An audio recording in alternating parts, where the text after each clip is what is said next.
Hello, welcome back to the workshop of Wood Spun Round. I'm Doug. I am glad to have you with me today. Started yesterday to do a video and would have had everything done, except for whatever reason the phone that I use to record these on decided to go into slow motion. So that kind of messed that up, made an hour-long video into 3.5 hours of video, and so that was no good at all. So, but what I turned was this wand. There's a bit of a challenge going on in some of the turning community to do a wand, primarily to encourage us to do a bit of skew practice. This one was done entirely with the skew, other than the roughing. I roughed it down with my spindle roughing gouge and then used my skew, burning wire on the handle here. But other than that, it was all done with the skew. So that's what we're going to do again today. Hopefully the camera will stay on normal speed, and so we'll be in great shape. I've got you a little bit of a different angle today than what we've been doing, mostly just because I just wanted you to be able to see the entire thing as we go along and not miss anything. And so to get it that high, you can see more of what's going on, and I may even change angle as we go on through this process. So what I'm doing here is I'm just adjusting my tool rest, getting it about where I want it as we start the roughing process.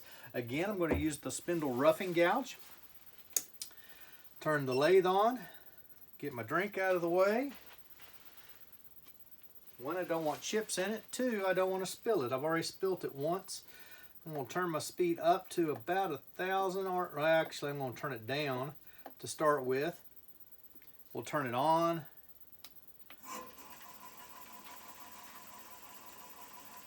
Double check, I think everything's tight. We're good. We turn that up.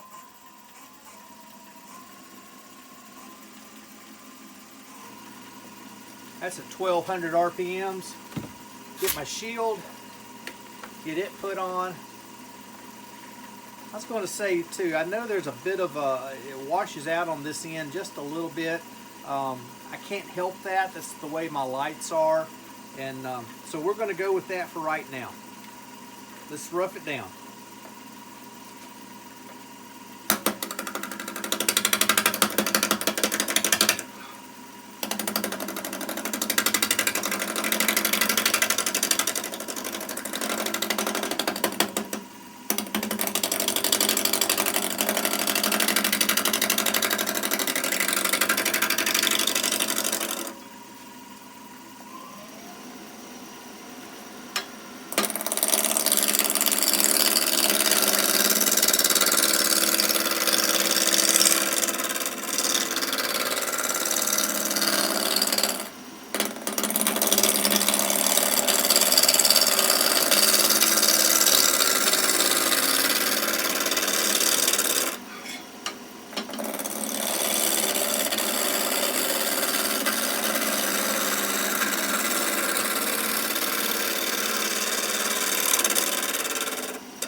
Raised the speed up to about 1,800. That last cut you saw me come back on this edge over here, and that made it more like a skew. I've still got a little bit to go. This is a bad end down here. It's okay because I'm gonna taper that down. So, but I want to make another pass or two. We're still pretty flat on one side here. Shield down.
other than this bad end down here.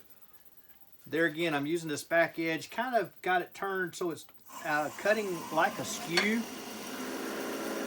I got the bevel rubbing. Pick up the cut, coming along.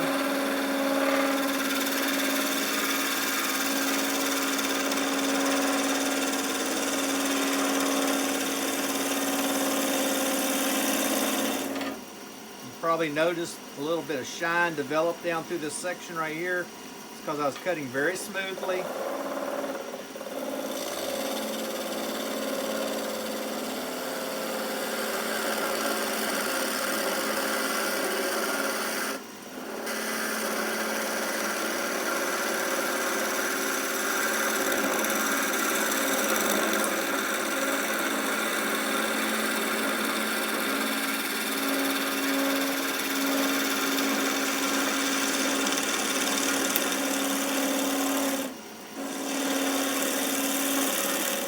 There we go. I'll turn it off, move my tool rest so I can get this bottom end.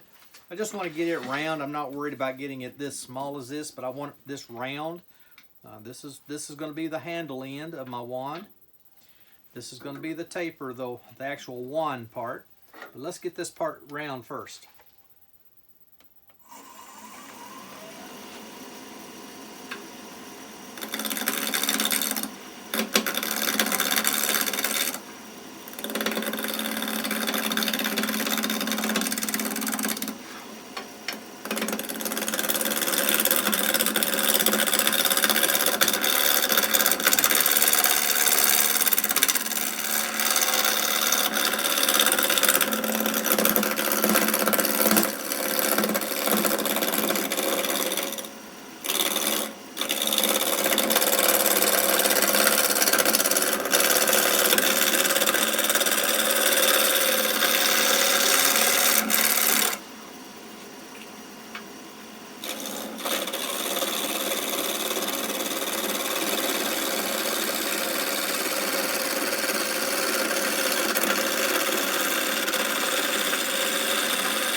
All right, again, was using the edge of that spindle roughing gouge more like a skew, had it turned up on its side.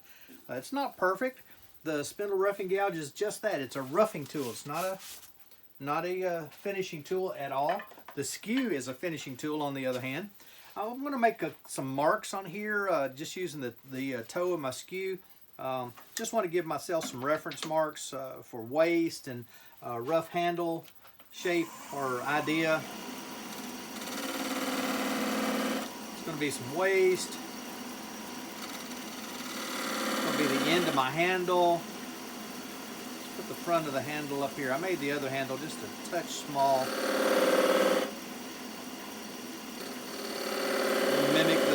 We'll mimic this up here. I'm going to want a bit of a bead just above that. So from here, this line all the way to the end will be my wand. I am going to give myself a little waist area up here in the top end.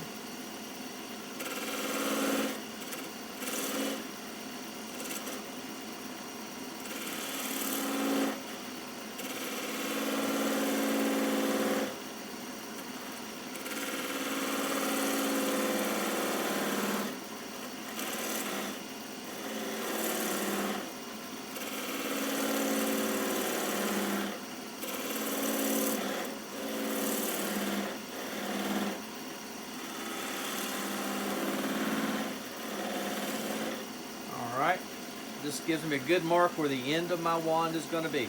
So let's begin to do this tapering. As long as the camera continues to work properly at the right speed, I'm going to do this in as much real time as possible. And one thing I want to do is angle my tool rest just a bit. I'll angle it more here in a minute, but the whole idea here is that I'm going to follow the direction or the angle of my tool rest to do this taper. I'm going to double check, make sure I am recording at the right speed. I'm going to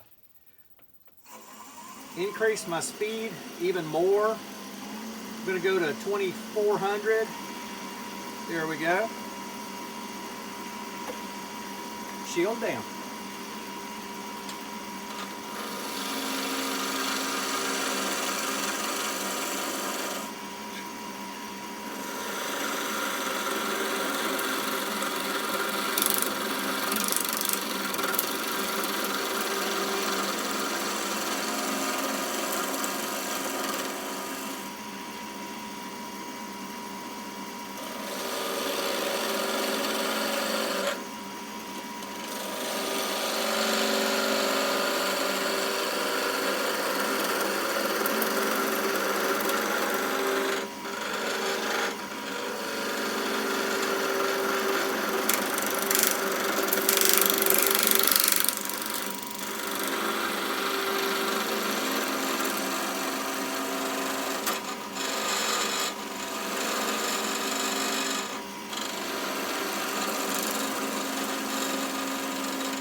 Redefine my cutoff point down here at the bottom.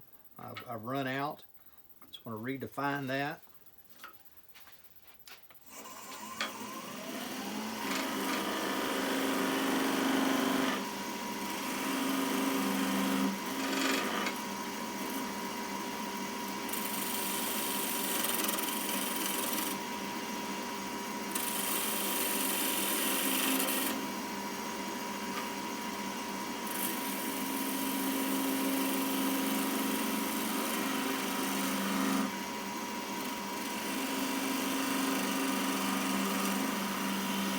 All right.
Again, adjusting my tool rest just so I want to carry out this curve all the way to the end, smooth out all this transition section I've created, get the last of that little breakout that was there.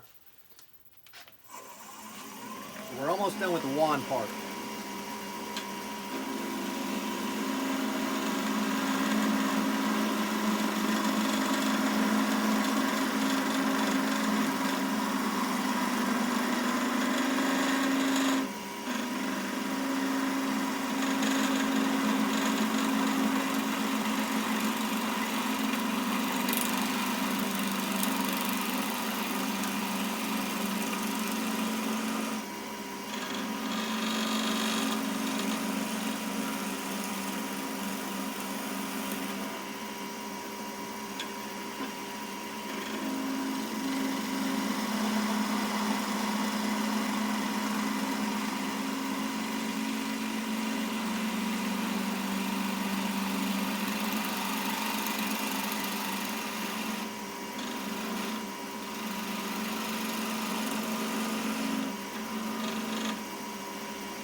Back here we've got the wand section done other than sanding. Still a little bit of that. I'll get that with sandpaper. Made 3 little grooves here. I'm going to put some lines in there. Now this can be relatively straight as far as the tool rest goes. I do want to touch up my edge just a little bit. Instead of going to the grinder, I'll use the diamond card. Find the bevel and just rub straight up and down. Flip it over, find the bevel, straight up and down. That'll give me a nice fresh edge without going to the grinder. I don't take off a lot of steel. Okay, I'm going to start by making a bead here.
There we go.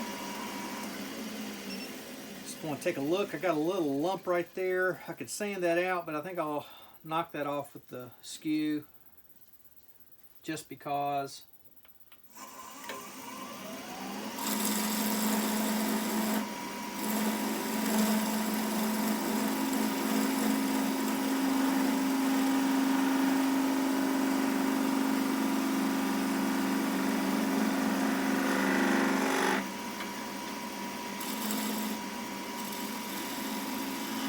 Very light touch here.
There we go.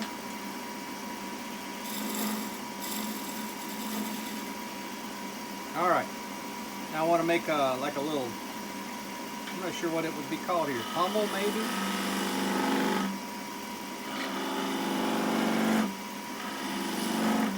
Refining this transition spot. Getting a couple lines out. Using the toe because I can reach down in there better. I'm going to come back on this side.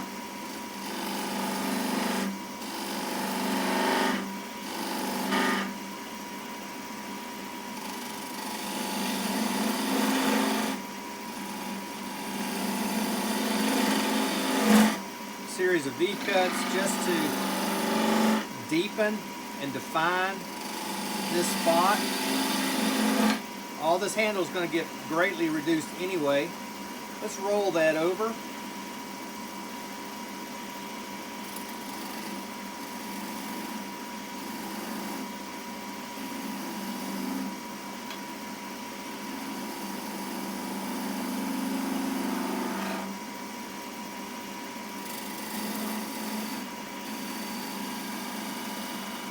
Notice I'm holding the Skew up at the blade, not at the back. Up here, I've got a lot more control with it that way. I did that same thing on this bead.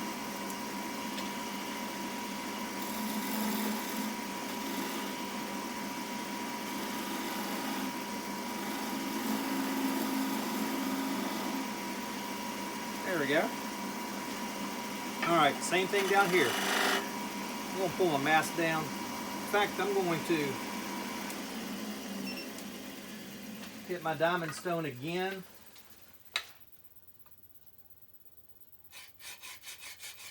Find the bevel, rub it back and forth, turn it over, find the bevel, rub it back and forth. Try to do the same number on each side. I probably didn't. I didn't count.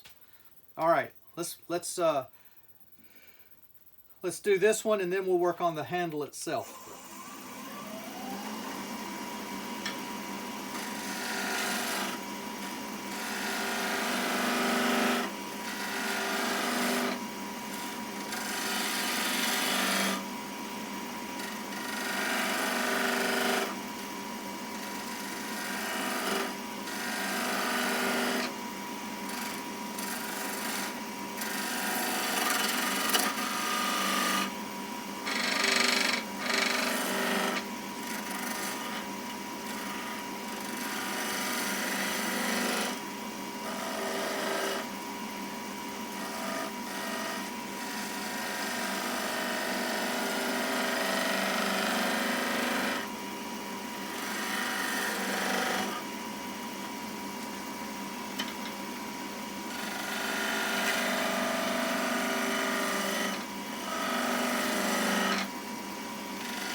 Okay, what's happened there is both times I came off my bevel, and when I did, I had only the edge of the blade touching the wood, and when I did, it wants to take the path of least resistance, which is back. So I've got to work on that, on this all on both sides once again.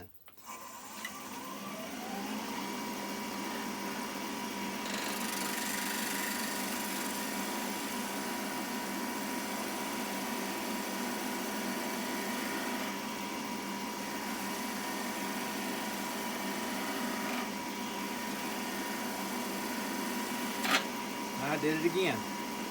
I got moving my tool too fast.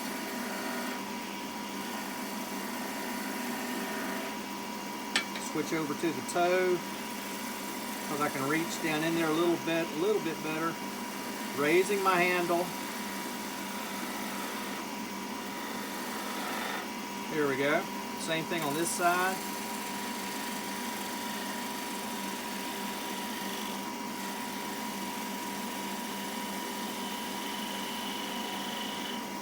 Not only turning the tool to make the blade or the bead, but raising the handle as I do that.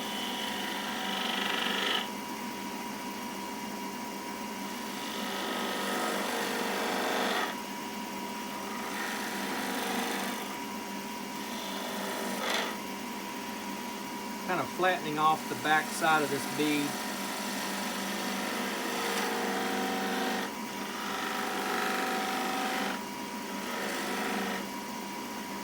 Okay, I want to re-round. I've got a flat side now, so I need to.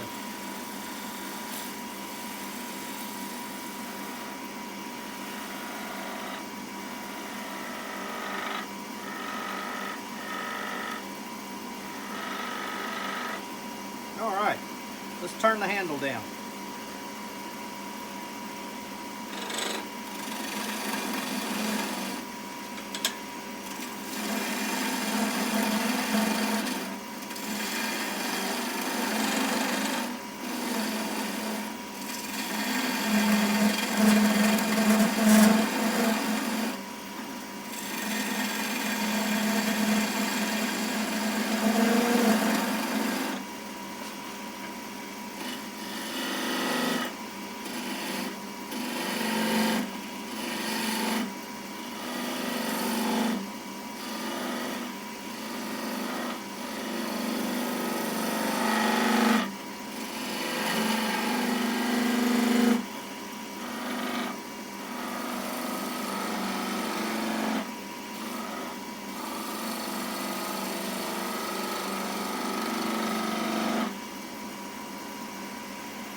Don't know what's going on right there. I feel it.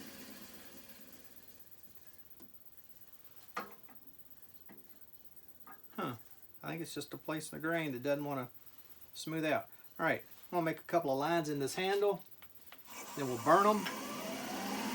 Let's see, let's come up above the midpoint just a bit.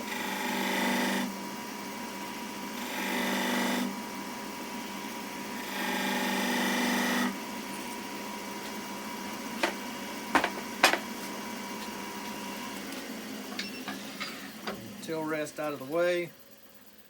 My burn wire, we have two handles on it like we should. However, my burn wire is way too long. I've got to trim that down. I just haven't done it yet.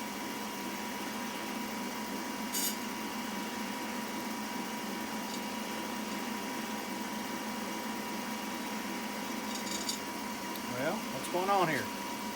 Let's change spots. In fact, let's raise the speed up a bit. 2,800 RPMs.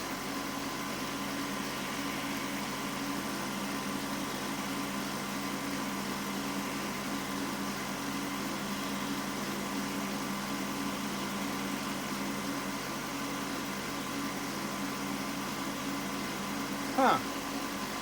This is not burning. I've never had trouble with it like that before.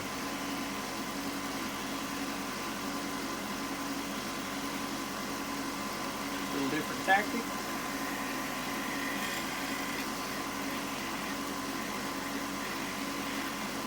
Well, come on. It's another reason you don't want to wire this long. It wants to bounce around.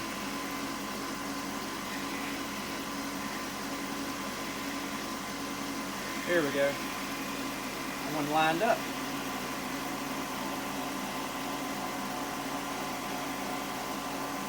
There we go. Now it's heating up. One line.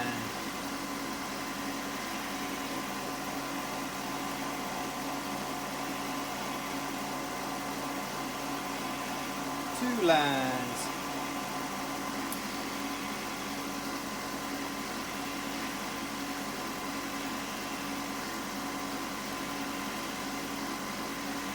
Come on, there we go.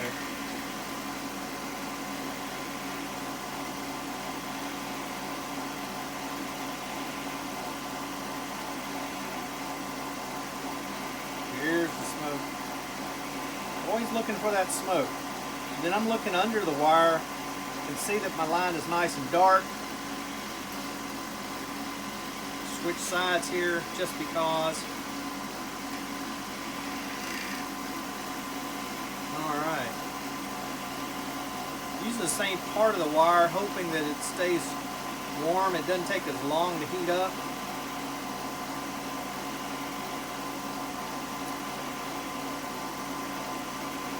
Here's one. You'll notice that I used, well,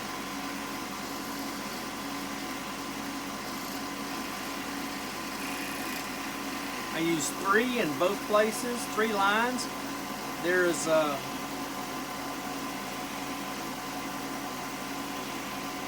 principle that says that our eyes find that odd numbers are more pleasing for some reason. I'm not sure anybody has fully developed that theory at all. But I have found it to be oh so true. Come on, get in this. Didn't make that groove very deep.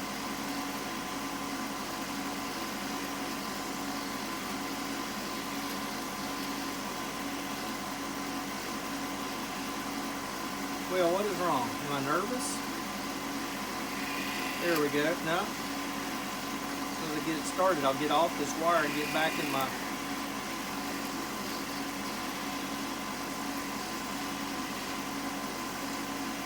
Well, I'm going to have to get my groove a little deeper. A little deeper. Wider or something.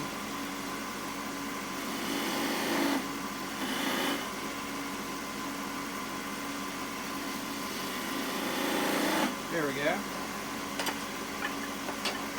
There we go.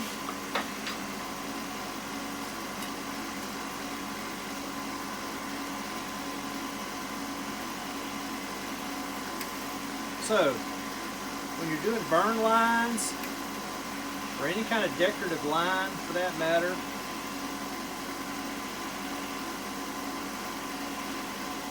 make them an odd number, 1, 3, 5, 7.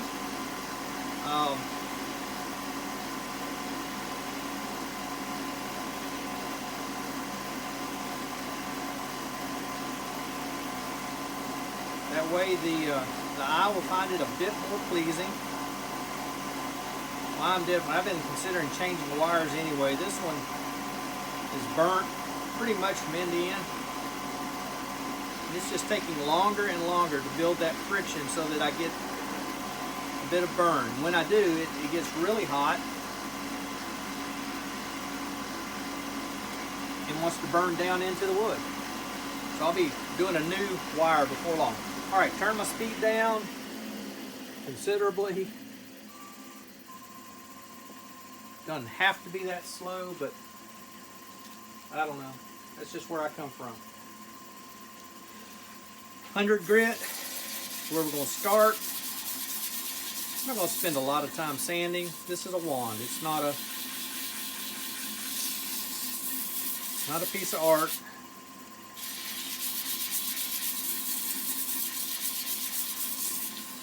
Some kid that comes along will get this, whether it's here at the house or maybe it's in my office somewhere, wherever that office happens to be.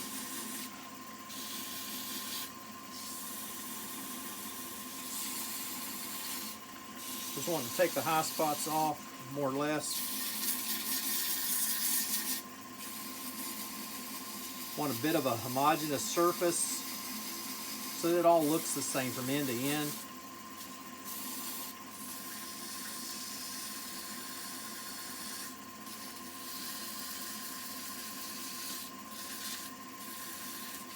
Should have cut this V-groove a little deeper on the back side of this last bead. Make it easier for me here in a minute when I go to part it.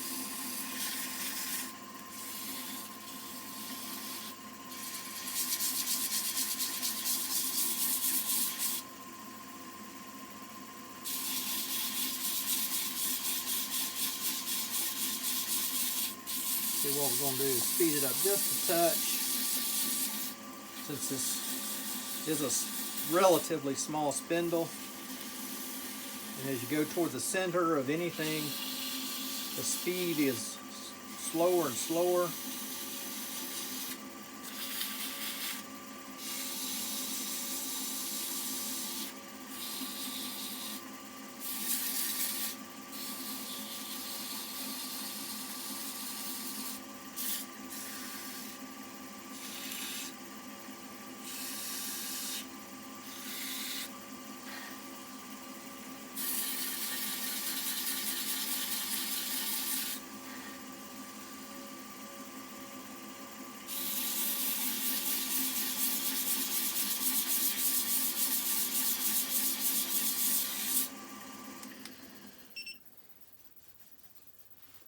All right, that was 100 grit. We're going to let that one go.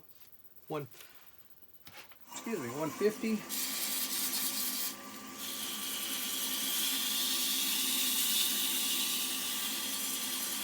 These upper grits should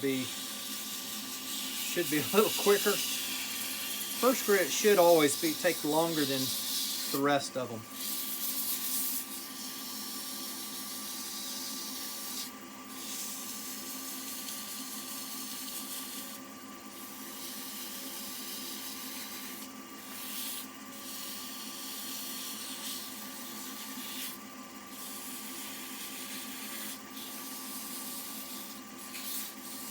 First grit, whether it's 100 grit or even a 80 or 60 grit. The first grit you use is primarily to make sure all your tool marks are gone, that your surface is level.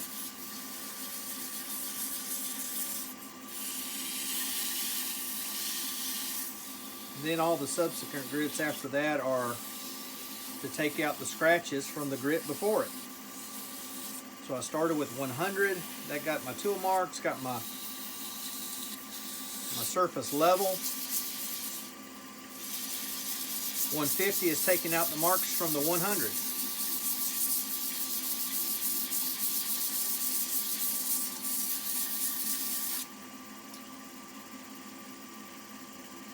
.240 will take out the 150 marks.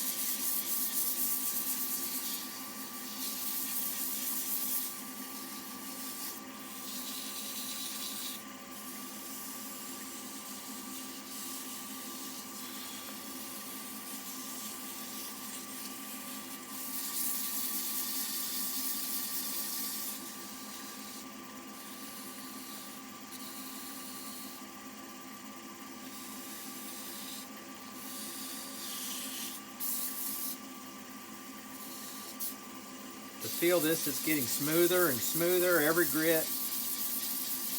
You may be able to see the dust that's coming off is getting finer and finer.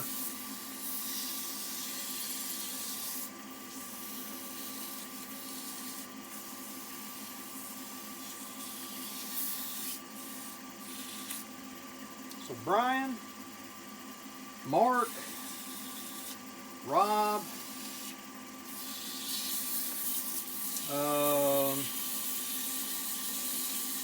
Robo, Wayne, all you guys who have already turned these and gotten them off, some of you did them live. I admire you for doing that. I would do live if I could, I guess. I appreciate you putting this challenge out. Steve, SK, I appreciate you doing this challenge. It's an unofficial, fun challenge, just so people would practice with their skew a little bit. I've been working on my skew, still not to the level I want to be. I would not have gotten those catches down here had I been where I want to be. I'm going to have to back up because there's still there's 2 marks right there. I'm not going to get them out completely.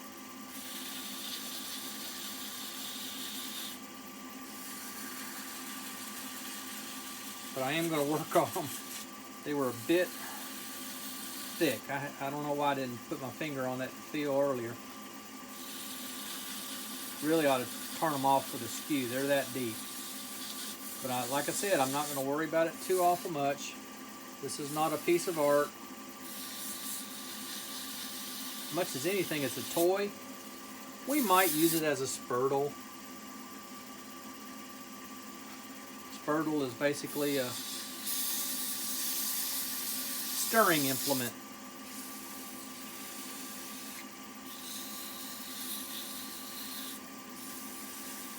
There have been different shapes throughout the years depending on when and where the spurtle came from, whether it was Irish or Scottish or English, American. Different shapes, it really doesn't matter. Spurtles are pretty basic pieces of equipment in a kitchen. Come back to 240 here.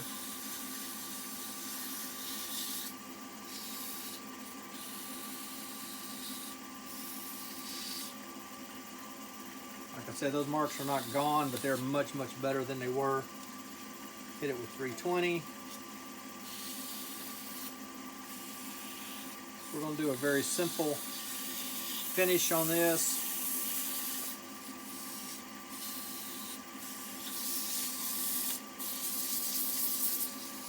I have not been checking the camera. I was going to check the camera every couple of minutes, and I have not done that. I hope everything is working well. If not, you won't see any of this. I'll scrap it and redo it. All right. I apologize now for the noise. Just a quick blow off.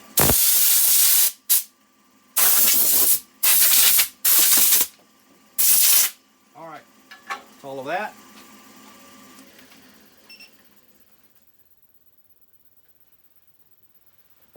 Do a quick wipe down with alcohol just to get the dust out of the pores. Yes, I blew it with the air compressor, but it has been my experience in recent weeks that that doesn't get it all. Sometimes even the alcohol does not get it all. Let's see, I'm going to open that back up.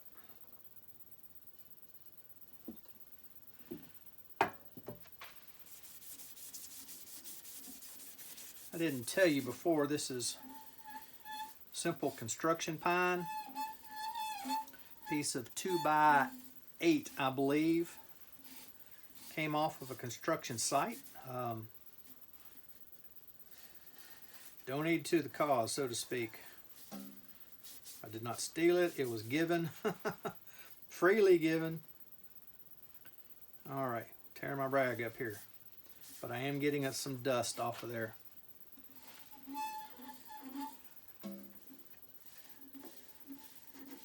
Alright.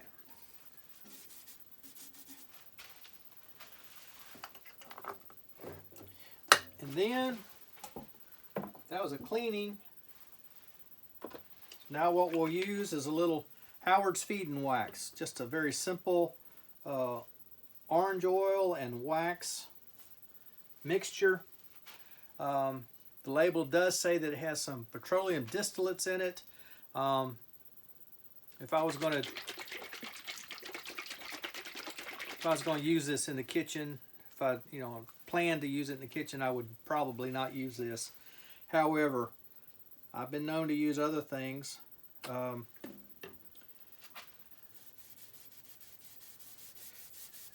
Well, let me just say it that way. I would use it. I would not necessarily encourage anyone else to use it in their kitchen, in food preparation, and that kind of thing.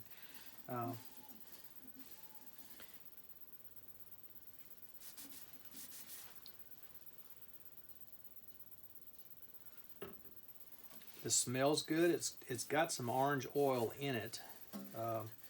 It's not an orange oil finish. Somebody mistakenly said it's an orange oil finish, and several people caught that and made comment to it pretty quickly. It's not an orange oil finish. There is an orange oil finish.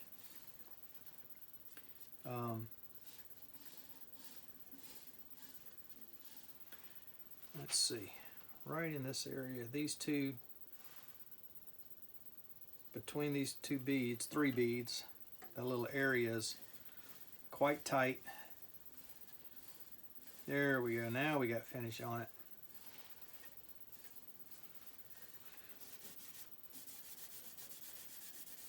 Alright, I'm going to turn this on and turn my speed way down, just because I want to spread it.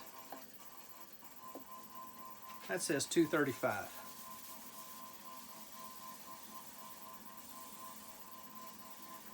I want to spread it real good, kind of rub it in.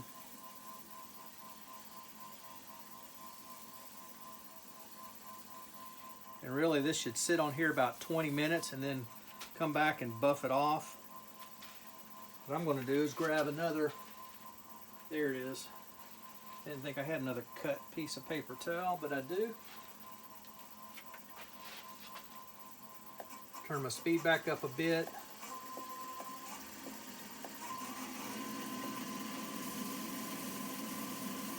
Just buffing that back. These could be colored in any way you want to color them, textured any way you want to texture them, designed any way you want to design them. There are no set dimensions, there's no set designs that need to be adhered to. This is strictly out of my head. I did make the handle long enough for my hand. My hand's not all that big. I think a child would be just fine with that.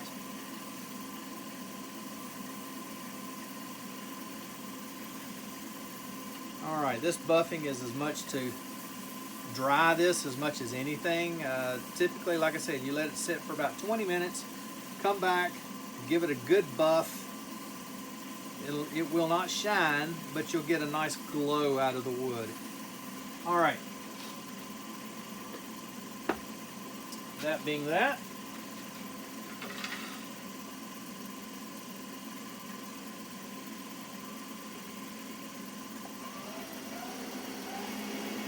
Back up to 2000.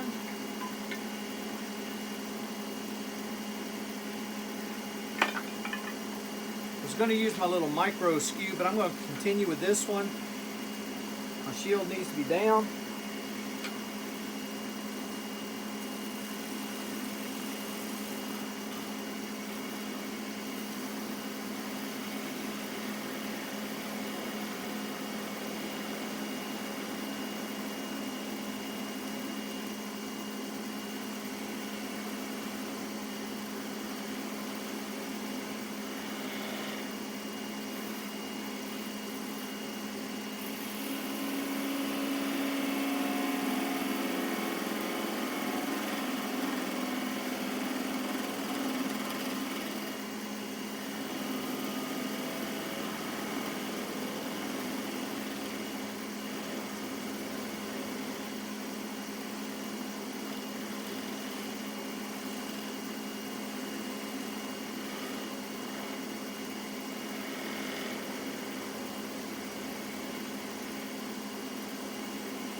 All right, just making little more little V cuts in there, working it down. Got this end really thin, so I should be able to just snap that off. Let's work on this end now.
All right, I'm going to stop there. I'm going to take a saw to that. I'm to a point where I'm having to push so hard, it doesn't make sense. I'll lock my headstock.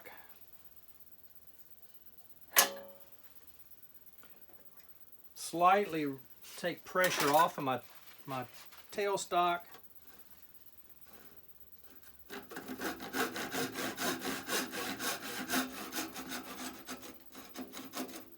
I'm there.